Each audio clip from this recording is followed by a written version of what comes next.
Bismillahirrahmanirrahim. Assalamualaikum warahmatullahi wabarakatuh. Alhamdulillah wa syukurillah wassalatu wassalamu ala rasulillah sayyidina maulana Muhammadin abdillah wa ala sahbihi mawalah mabad. Para pengurus jajaran pengurus besar Nahdlatul Ulama hadir pada kesempatan ini, hadirin dan hadirat, Bapak Ibu hadirin sekalian yang saya hormati. Alhamdulillah orang bisa melihat sejarah dari berbagai perspektif yang berbeda-beda. Kita sering melihat orang melihat sejarah itu dari sudut pandang hakim untuk mengadili apa yang salah, apa yang benar dari peristiwa-peristiwa di masa lalu. Tapi sebetulnya kita juga bisa melihat sejarah itu dari sudut pandang ahli waris. Yaitu bahwa ini jadi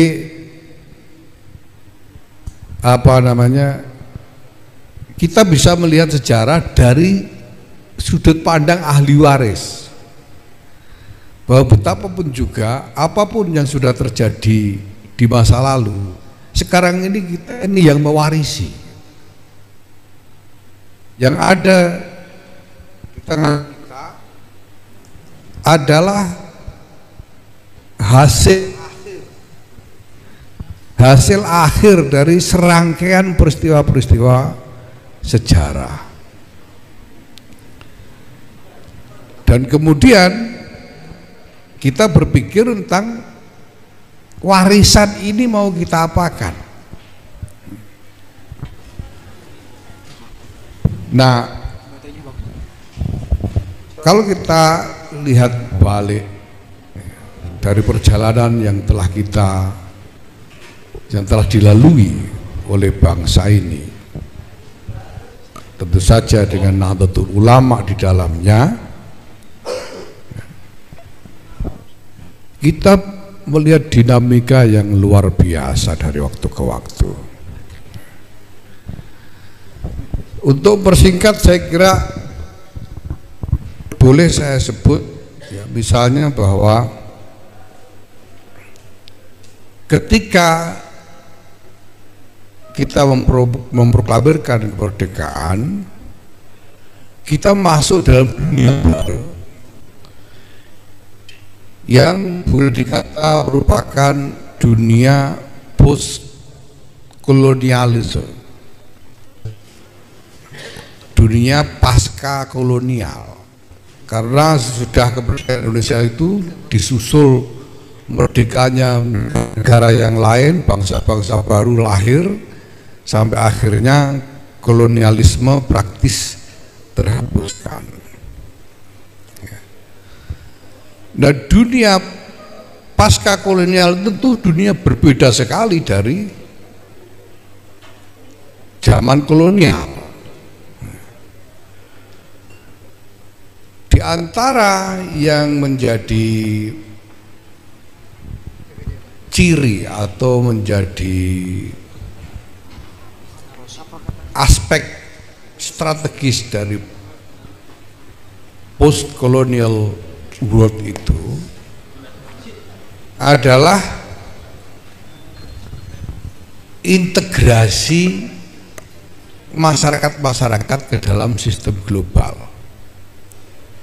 Ada tata dunia baru yang kemudian yang mendorong ya, masyarakat-masyarakat bangsa-bangsa itu untuk berintegrasi ke dalam satu sistem global bersama. Di situ ada pertarungan. Pertama pertarungan ideologis, pertarungan kepentingan ekonomi dan lain sebagainya, seru sekali. Dan bangsa kita sendiri harus menghadapi pertarungannya sendiri, pertarungan untuk membangun rasa dan meneguhkan rasa bangsaan. Ini bangsa ini mau dijadikan bangsa apa? Identitas kita apa? Itu juga pertarungan yang tidak kalah seru dan juga bahkan sangat berdarah-darah. Nah, kemudian disusul dengan lahirnya Orde Baru atau ordenya Pak Harto. Nah, Bapak yang saya hormati, di dalam setiap fase transformasi itu tentu ada aktor-aktor yang sangat menentukan, yang paling menentukan, yang memberi arah kepada transformasi itu sendiri. Di dalam fase awal, yaitu yang biasa disebut sebagai Orde Lama itu, kita tahu bahwa Bung Karno itu menjadi aktor yang sangat menentukan di dalam mendefinisikan Indonesia itu dengan berbagai macam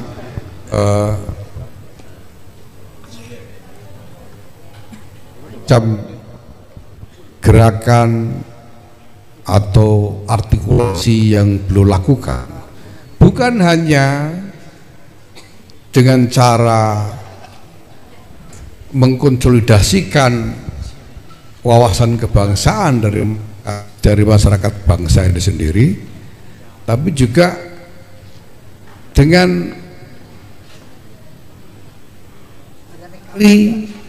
mencari posisi pergaulan masyarakat internasional.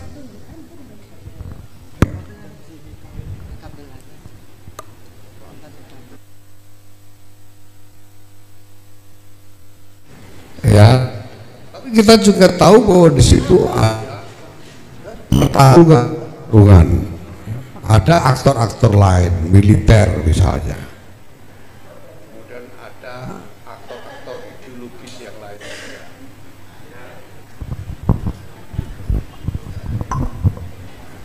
Ya.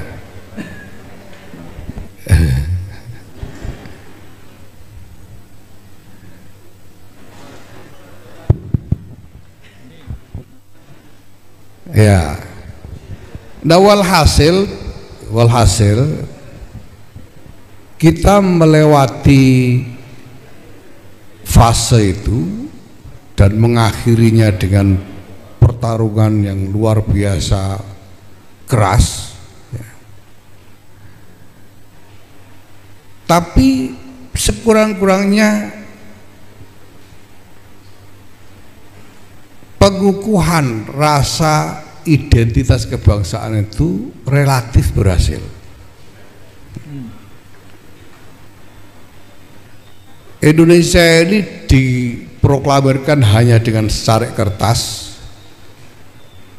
untuk bangsa dengan masyarakat yang sebarannya begitu luas. Pasti memang tidak mudah untuk mempersatukan masyarakat yang luas itu dalam satu wawasan identitas bersama. Nah, relatif berhasil. Nah, saya kira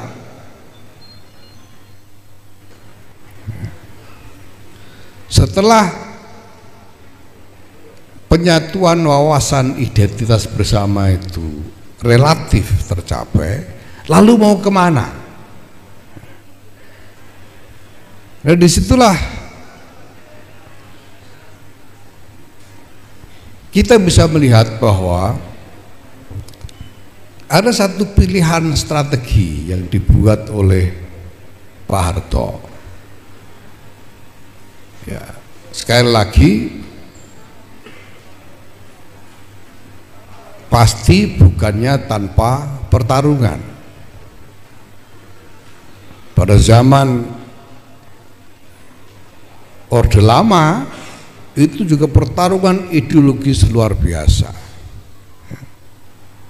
Apakah Indonesia ini mau jadi negara Islam atau negara Pancasila, mau jadi negara komunis atau yang lain, itu pertarungan luar biasa. Saya kira demikian juga ketika Pak Harto mengambil alih kekuasaan, Presiden Soeharto, dan kemudian beliau berpikir tentang apa yang harus dilakukan dengan bangsa dan negara ini. Beliau membuat pilihan-pilihan strategi, pilihan-pilihan visi, agenda dan strategi sedemikian rupa yang juga pasti harus melalui pertarungan-pertarungan. Pak Harto itu mengambil alih kekuasaan itu tahun 69. Tahun 74 sudah ada gejolak, 78 gejolak lagi, begitu seterusnya. Semuanya sebetulnya terkait dengan pertarungan tentang pilihan agenda dan strategi. Nah, pertama yang ingin saya soroti dalam hal ini adalah apa sebetulnya kira-kira pilihan strategi Pak Harto pada waktu itu.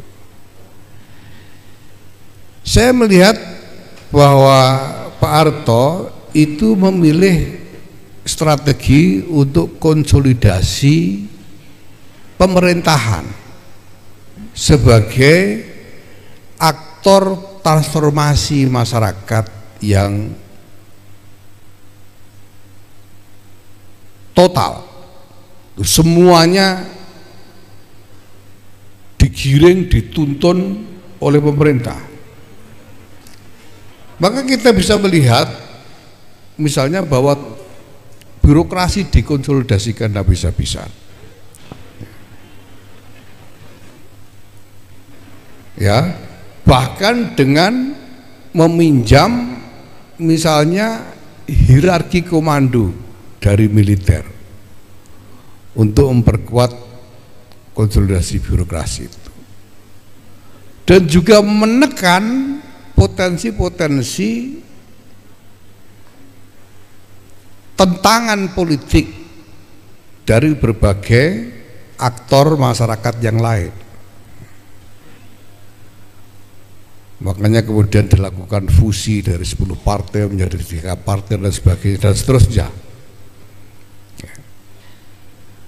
Nah, di satu sisi ya memang kemudian ada korban-korban, termasuk NU kan merasa ikut jadi korban, karena termasuk mungkin dianggap sebagai kekuatan yang harus ditekan supaya tidak terlalu mengganggu strategi yang sedang dijalankan. Tetapi di sisi lain, ya, sekali lagi saya ingin ingatkan bahwa kita bisa melihat sejarah ini sebagai dari kacamata ahli waris. Bukan soal salah atau benar, tapi kita dapat warisan apa sekarang ini. Lepas dari salah benar, saya kira dari Orde Baru itu kita juga mendapatkan banyak warisan yang lumayan. Misalnya kita dapat warisan sistem birokrasi yang cukup kokoh, yang saya kira di zaman Orde Lama ini belum sempat dikonsolidasikan. Kita dapat warisan sistem pendidikan nasional yang juga lumayan kokoh, sebelumnya belum sempat. Pada zaman Pak Harto itu Indonesia termasuk salah satu negara yang paling berhasil, paling cepat memberantas buta huruf. Banyak negara-negara lain yang buta hurufnya masih tinggi sekali. Indonesia ini tingkat buta hurufnya bahkan lebih rendah dari Amerika. ya, pada tahun-tahun itu sebetulnya luar biasa. Itu diantara yang kita warisi. Dan ada banyak hal lagi, ya. Birokrasi hukum saya kira itu juga hasil konsolidasi. Nah, saya pernah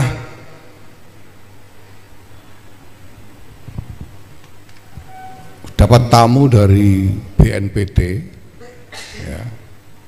Dan dalam obrolan itu saya sebut bahwa ada banyak hal yang dulu pada zaman Pak Harto itu kita jengkel banget, sebel banget, tapi belakangan ternyata ada gunanya.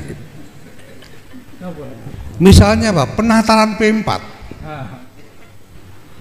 Saya itu ikut penataran P4 100 jam, sebelnya minta ampun waktu itu. Tapi saya kira itu bukan hanya sebel, marah juga, banyak orang marah sebetulnya terkait strategi ini, ya. Tapi saya kira ini ada gunanya. Saya tidak bisa bayangkan, jadi Pak Harto itu membuat semacam ideologisasi Pancasila, ya,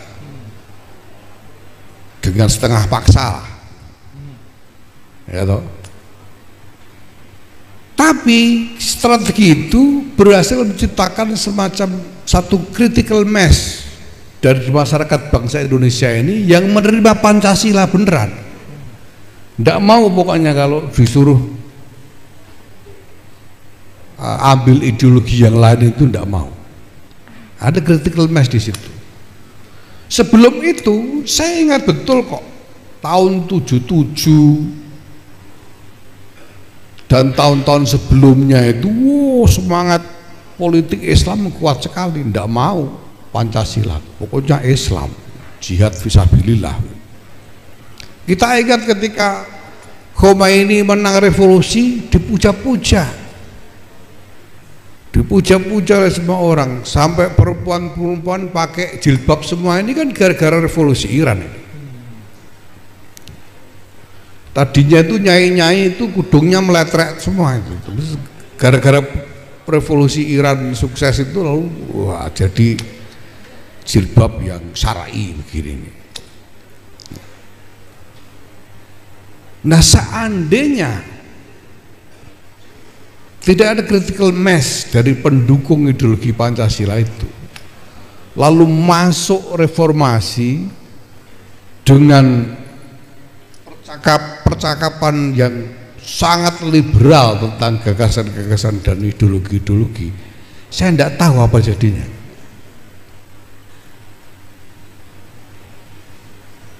Ketika WTC dirobohkan itu orang banyak mas bikin kaos gambar Bin Laden. Habis itu disusul ada ISIS dan lain sebagainya.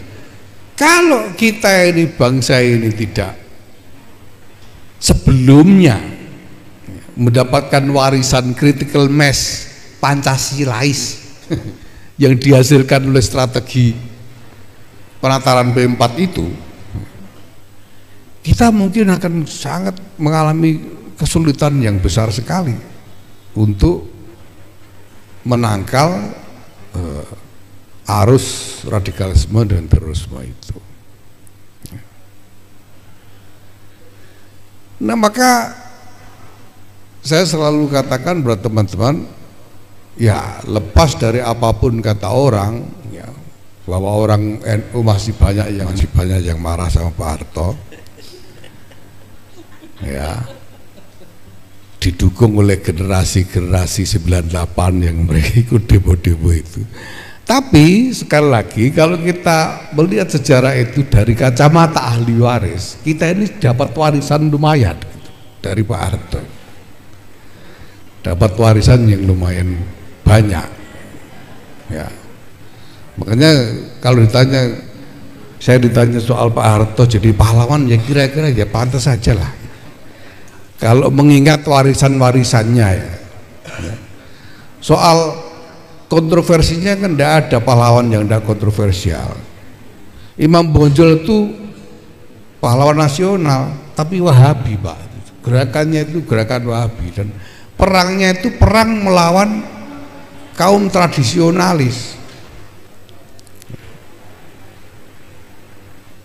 Pangeran Diponegoro itu pahlawan, tapi oleh Keraton Jogja pemberontak. Itu biasa begitu itu. Nah sekarang Pak Harto itu pahlawan nasional, NU-nya mangkel, ya biasalah itu, tidak masalah. Tapi saya kira kalau kita ukur dari warisannya, ya saya kira pantas saja lah. Ya memang pasti ada korban. Dalam pergulatan Orde Lama itu tidak keruan korbannya itu. Tapi toh kemudian kita mewarisi wawasan identitas bangsa bersama. Dalam Orde Baru korbannya juga tidak karu-karuan, tapi kita mewarisi sistem pemerintahan yang work, sistem pemerintahan yang jalan, yang benar-benar jalan dari berbagai sektornya. Nah, kita bisa melihat sekarang ya, bahwa pada zaman Orde Lama itu kekuatan-kekuatan sipil itu bertarung satu sama lain untuk memperebutkan definisi bangsa itu. Bangsa ini bangsa apa ya? Tarung itu NU, Masumi, BNI, PKI, itu kekuatan-kekuatan sipil semua tarung untuk berebut definisi bangsa itu. Sampai kemudian ya saya kira peran Bung Karno sangat besar untuk memberikan payung bersama dari identitas bangsa yang kita adopsi bersama-sama. Ya. Nah pada zaman Pak Harto kekuatan-kekuatan sipil ini memang ditekan. Semuanya tertekan, bukan cuma NU. Yang lain-lain tertekan, ya adalah yang dipeluk, tapi rata-rata tertekan. Kenapa? Karena khawatir ganggu. Apalagi NU itu kalau nggak ditekan, mintanya banyak biasanya itu.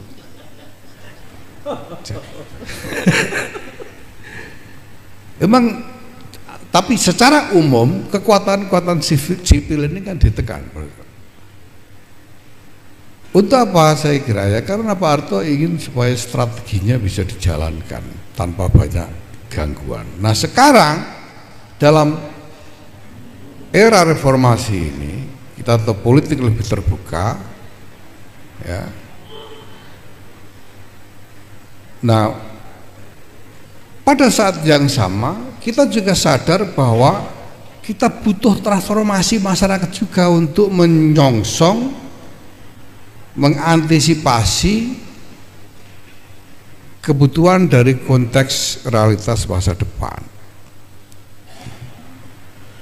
Seperti dulu ketika zaman Pak Harto mengambil alih kekuasaan mulai Orde Baru, sehingga Pak Harto berpikir tentang bagaimana mungkin kita bisa berintegrasi ke dalam sistem global kalau kita tidak punya kapasitas apapun yang memadai di dalam pergulatan global itu. Buta huruf masih banyak, tidak punya sistem pendidikan, tidak punya ini, itu yang dipaksakan didorong. Nah, sekarang dalam masa reformasi ini, ya kita melihat masa depan ini punya banyak tantangan yang membutuhkan transformasi masyarakat kita yang tidak bisa ditunggu secara alami saya kira. Karena kalau ditunggu secara alami itu istilahnya banyak yang kepontal-pontal.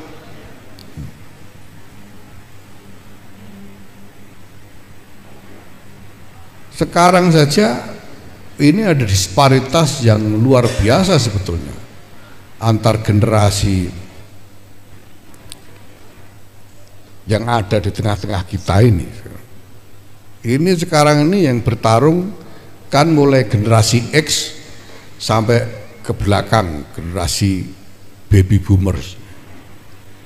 Generasi Y itu udah bingung. Ini anak teman-teman PBNU ini yang generasi Y itu melihat yang tua-tua kayak begini ini bingung semua, ini ngapain? Sementara mereka sibuk mengerjakan berbagai pekerjaan organisasi yang memang sangat intens sehari-hari, yang tua-tua malah begini gitu. Itu mereka bingung. Nah, tapi memang ada kebutuhan transformasi yang luar biasa. Kalau enggak, berat kita menghadapi tantangan masa depan itu. Nah, sekarang pertama, bagaimana berbagi peran antara pemerintah dengan masyarakat sipil, dengan aktor-aktor sipil. Kalau zaman Orde Lama, aktor-aktor dari masyarakat sipil itu bertarung satu sama lain untuk memperebutkan definisi bangsa. Zaman Orde Baru, aktor-aktor sipil ditekan, pemerintah mengambil alih sepenuhnya kendali.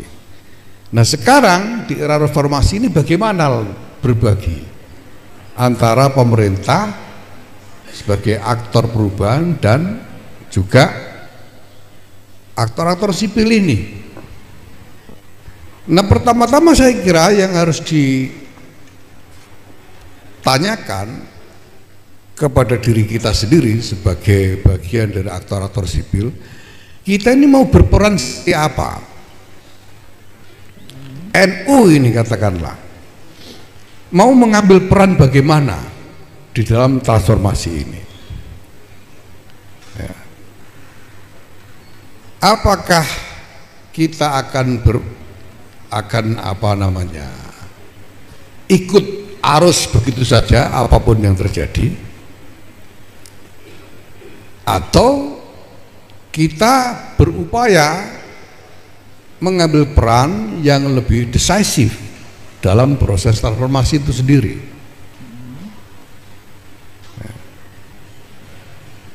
Nah, dari pertanyaan inilah kemudian saya sebetulnya terdorong untuk berpikir tentang konsolidasi organisasi NU ini. Tidak mungkin NU sebagai organisasi bisa mengambil peran yang decisif kecuali struktur organisasinya cukup terkonsolidasi. Kalau tidak, maka NU hanya akan larut saja di dalam arus apapun yang menggelinding di tengah-tengah masyarakat.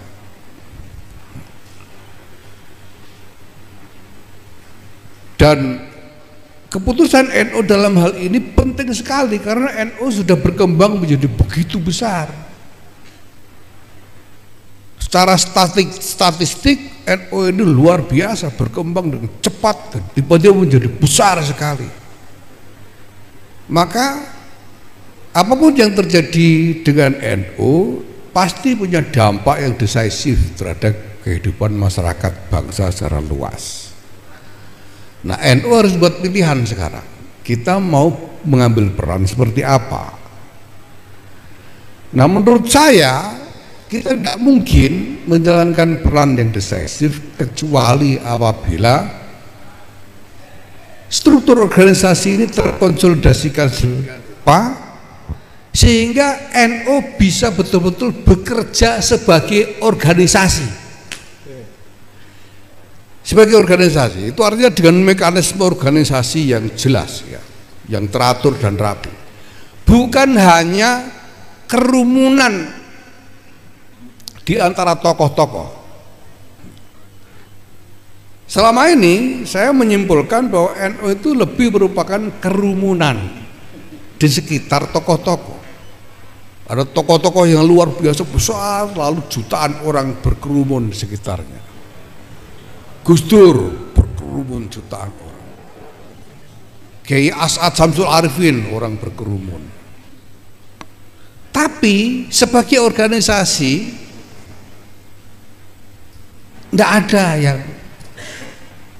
tidak ada sistem yang sungguh-sungguh bekerja di dalam konteks ke-NU-an itu. Nah, maka saya buat pilihan untuk pertama-tama melakukan konsolidasi organisasi. Nah, tapi kemudian pertanyaannya, bagaimana hubungan NU dengan pemerintah? Kalau dulu di Orde Baru itu NU memang ditekan oleh pemerintah, sehingga wajar kalau artikulasinya ya ngelawan. Maka yang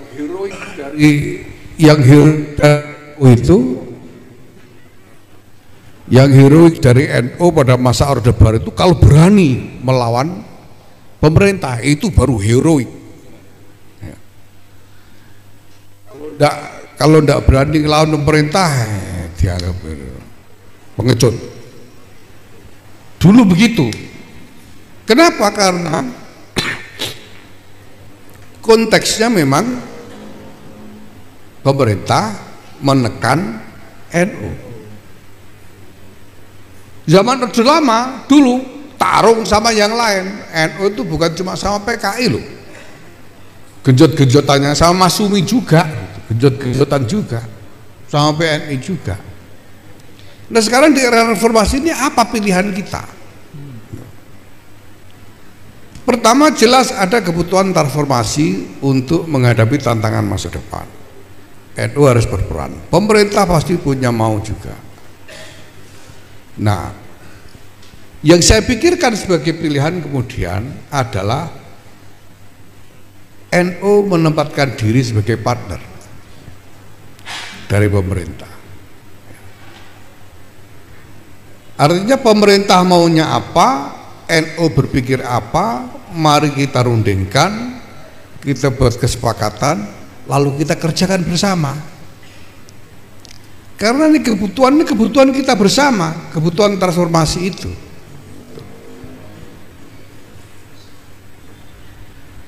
Nah, masalah berikutnya adalah bahwa dalam setiap transformasi, yang namanya transformasi itu kan membangun konstruksi baru dari apa yang sebelumnya ada, meninggalkan apa yang sebelum ada untuk membangun konstruksi baru. Nah, ketika kita bangun konstruksi baru, memang biasanya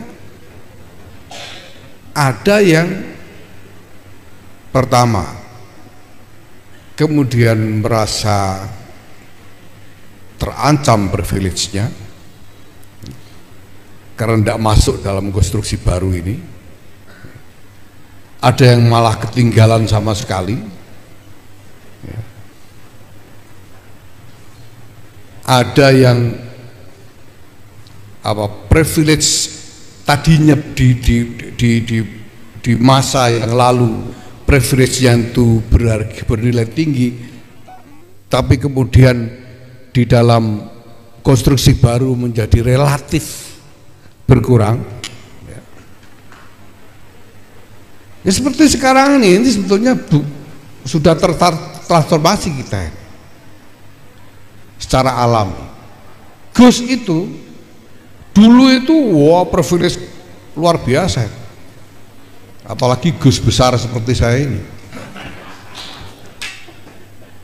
Tapi sekarang Gus itu ya semuanya Gus, sehingga Gus itu tidak lagi punya leverage yang setinggi dulu. Jadi sudah ada konstruksi baru sekarang ini. Begitu juga kiainya. Nah, sehingga di NU ini juga nantinya akan begitu. Ketika kita membangun konstruksi baru, ada yang khawatir privilege lamanya atau currency lamanya tidak laku lagi di dalam dunia yang baru.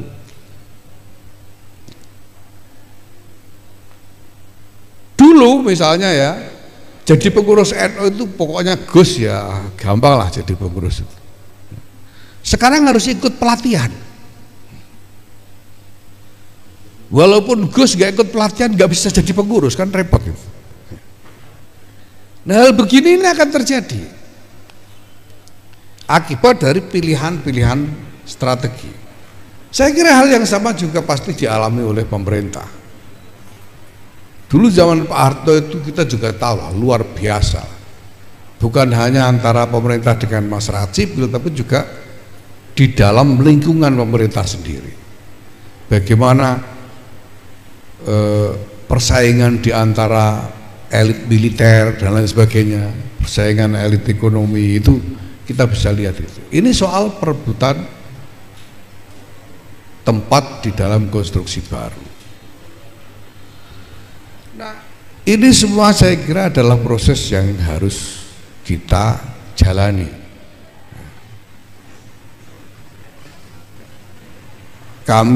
Saya bersama teman-teman di masa khidmat ini kita sudah berusaha sekuat-kuatnya untuk membangun konstruksi baru itu yang kami yakini menjadi jalan masuk bagi peran yang lebih decisif ya, dari NU ini di dalam ikut menentukan arah transformasi masyarakat. Tentu ke depan kita harus berpikir arah mana yang lebih maslahat tentu. Ya. Tapi pertama-tama kan kapasitas untuk menjadi aktor decisif itu dulu yang harus dibangun. Dan ini teman-teman sebetulnya sudah berusaha keras sekali, bahwa kemudian ada elemen-elemen yang susah diajak, ya itu memang ya alami, ya, di mana-mana terjadi seperti itu. Nah, harapannya bahwa ke depan Nahdlatul Ulama ini lalu menjadi satu entitas organisasional yang bisa betul-betul berfungsi sebagai organisasi, yang tidak hanya mengandalkan tokoh-tokoh, tapi betul-betul struktur yang bekerja dengan layak sampai ke bawah, sehingga masalah-masalah yang dihadapi oleh masyarakat ini bisa diadres secara organisasional. Bukan hanya masalah domestik, tapi juga masalah-masalah internasional. Nah, kalau NU sudah punya kapasitas itu dan kemudian NU menempatkan diri sebagai partner pemerintah dalam agenda transformasi masyarakat itu, saya kira kita bisa mengharapkan hasil yang lebih baik dari agenda mempersiapkan bangsa ini menyongsong masa depan yang lebih baik. Terima kasih. Wallahul muwaffiq. Assalamualaikum warahmatullahi wabarakatuh. Waalaikumsalam warahmatullahi wabarakatuh.